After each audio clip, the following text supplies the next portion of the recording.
La revue de presse. Natacha Polony. Bonjour Natacha. Bonjour Thomas, bonjour Julie, bonjour à tous. Bonjour. Ce matin, en une de vos journaux, on trouve du superlatif et de la métaphore marine. L'Ardennais historique, Corse matin renversant, la République des Pyrénées, la grande bascule, Libération, la punition, l'humanité, désaveu massif. L'opinion avec ce dessin de François Hollande sur son pédalo rose, un peu blafard devant une vague immense inspirée des estampes japonaises, et le titre La déferlante. Le Figaro, le tsunami bleu déferle sur Hollande. Le Parisien, condamné à changer. Et oui, et les Échos, la vague bleue contraint Hollande à remanier vite. Les municipales, donc, c'est 80% des journaux. Oui, à aujourd'hui. peu près. Après la gifle du 23 mars, la dérouillée du 30, résume Bruno Dive dans Sud-Ouest. Mais le tour de passe-passe présidentiel est efficace. Le mot qui occupe la presse ce matin, c'est remaniement. Bien avant les mots déficit, impôt ou chômage. Ah si, dans les Échos, on trouve le chiffre du déficit, 4,3% du PIB, donc chiffre qui dérape, parce que les impôts rentrent moins que prévu, la faute au chômage, à la récession, au trop d'impôts tue l'impôt. Mais pendant ce temps, on commente le remaniement. On l'appelle même. Alexis Brézé, en une du Figaro, enjoint François Hollande à devenir Blair pour ne pas finir comme Papandréou. Oui, parce que c'est là tout le paradoxe, comme le remarque Nicolas Bétou dans l'Opinion. Plus la défaite est lourde, plus le remplacement de Jean-Marc Ayrault s'impose. Mais qu'il s'agisse de Manuel Valls ou de Laurent Fabius, les deux candidats les plus sérieux à Matignon, représentant autant l'un que l'autre la droite de la gauche, c'est cette ligne que son propre camp semble rejeter. Dans La République du Centre, Jacques Camus rejette pourtant ses ergotages. Le débat sur le casting gouvernemental, écrit-il, qui a alimenté l'Andre de Tours, est inadmissible.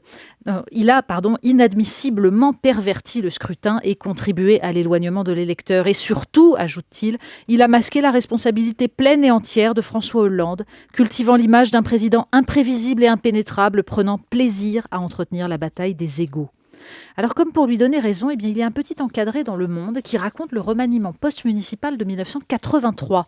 Une déroute, l'attente et François Mitterrand qui, pour rester maître du temps, attend 9 jours avant de remanier.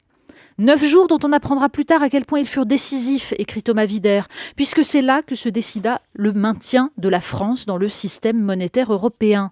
Oui, pour compenser la poursuite de la politique de rigueur, François Mitterrand évoque dans une allocution télévisée le produire français, l'effort équitablement réparti, le redressement national et ce grand dessein que doit être l'avenir de la jeunesse. Ça nous dit quelque chose. Le problème de François Hollande, c'est que ces mots-là, il les a déjà usés pendant la campagne. Mais l'avantage, c'est qu'il n'aura besoin ni de 9 jours, ni d'une grande allocution, puisque le cap est déjà fixé, le même que celui de François Mitterrand en 1983, avec les mêmes conséquences peut-être. Et là, Stéphane Le Foll nous apprend à la seconde que François Hollande prendra la parole sans doute à la télévision. Ça ne va pas prendre 9 jours, Non, c'est une évidence. sûr. Effort méritoire de votre part, Natacha, puisque pour la suite de cette revue de presse, on ne va pas parler des municipales, mais se poser une question. Peut-on échapper au web ? Mais oui, parce qu'il faut lire les leçons du passé, certes, celles de 1983, mais il faut aussi analyser les promesses de l'avenir. Et donc, ces promesses-là, on les trouve magistralement analysées dans le dernier numéro de la revue Books. Peut-on échapper au web ? C'est le titre. Par exemple, cet article publié dans le supplément littéraire du Times, consacré à un livre, To Save Everything, Click Here. Pour tout résoudre, cliquez ici.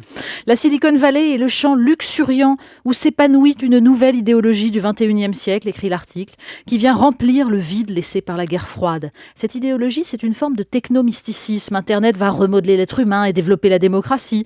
L'article dénonce notamment la gamification qui transforme les activités quotidiennes en jeux virtuels, récompensant les bonnes performances et les bonnes pratiques. Souvenir finalement de l'émulation ludique inventée pour les étudiants soviétiques. Alors effacement de la complexité, servitude volontaire et marchandisation quand la valeur d'un internaute en publicité est de $1 200. Le futur est plutôt glaçant. Ce matin, vous avez également eu envie de nous parler des méduses. Ça n'engage que vous. Mais oui, parce que pendant que le réseau se répand dans nos esprits, les méduses se répandent dans les océans. Et c'est un autre article de cette excellente revue Books, donc, qui nous apprend que l'acidification des océans va les voir se remplir de méduses plus ou moins mortelles. Elles sont déjà responsables, tenez-vous bien, de l'immobilisation d'un sous-marin nucléaire américain, de la désertification de la mer Noire et d'une panne d'électricité géante aux Philippines. Oui, parce qu'elle rentre dans tous les filtres. Et bientôt, la seule solution, ce sera de les manger, faute de poissons. Bienvenue dans le Précambrien, c'était 500 millions d'années avant notre ère, et ça revient. On va aller à la piscine plutôt, non ? Oui. On finit avec D'Artagnan ? Oui, parce que le Figaro consacre un article aux mousquetaires à l'occasion d'une exposition, et là, déception. On apprend que les combats n'avaient rien à voir avec ceux de nos films préférés. Pas de bottes secrètes, aucun respect du combat à la loyale à 1 contre 1. Alors le coup de Jarnac, en revanche, existait. C'est une allusion à un coup inventé par Guy Chabot, baron de Jarnac. Il s'agissait de couper les tendons des genoux de son adversaire pour le faire chuter. Rien à voir donc avec les tactiques post-électorales du natif de Jarnac, François Mitterrand, ou leur déclinaison par l'autre François. La revue de presse, Natacha Polony, tous les matins à 8h40 sur Europe 1.